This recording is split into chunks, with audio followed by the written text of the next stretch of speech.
Sir जहां भोजपुरी को लोग चीरहरण कर रहे हैं, बड़े बड़े स्टार भोजपुरी में गलत गलत तरीका से गाना गा रहे हैं, यहीं पे इनके आगे तो सुपर स्टार नहीं लगता है और न ही इनके आगे ट्रेंडिंग स्टार लगता है। लेकिन भैया जब ये गाना गाते हैं तो लोगों का रोंगटा खड़ा कर देता है।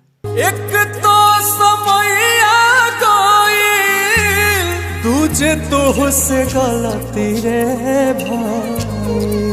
दरअसल सर अगर भोजपुरी का कहीं भी नाम आता है तो भोजपुरी के आगे एक अश्लील का जो धब्बा है वो लग ही जाता है। लेकिन सर आज जो ये शख्स गाना गाया है, वाकई में अगर आप सुन लीजिएगा आप भी सोच में पड़ जाइएगा कि वाकई में कोई इंसान इतना अच्छा गाना गा सकता है क्या।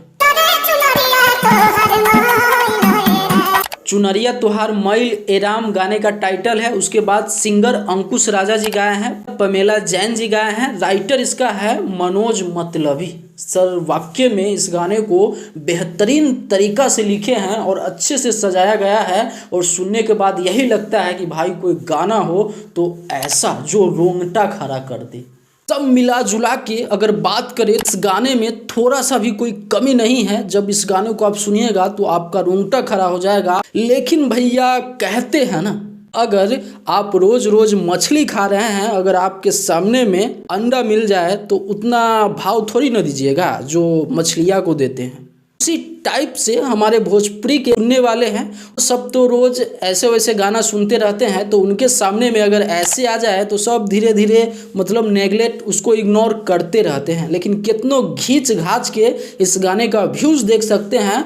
3 लाख व्यूज़ गया है जब मैं इस वीडियो को शूट कर रहा हूँ। हालांकि ऐसा नहीं होना चाहिए, गाना को मिलियंस ऑफ व्यूज़ मिल जाना चाहिए, लेकिन नहीं। बताया है ना एग्जाम्पल, साबित होता है कि भाई भोजपुरी में लोग कोई अच्छा सुनना ही नहीं चाहता है, अच्छे चीज़ों को लोग प्रमोट ही नहीं करते हैं। कि अगर आप अच्छे चीज़ों को प्रमोट करते हैं, अच्छे चीज़ भोजपुरी में देखना चाहते हैं तो इस वीडियो को दबा के शेयर कीजिए। चैनल पे नए हैं तो चैनल को सब्सक्राइब कीजिए। फिर मिलते हैं कोई अगले बड़ा वीडियो के साथ, तब तक के लिए मैं सोनू आप सभी को नमस्कार।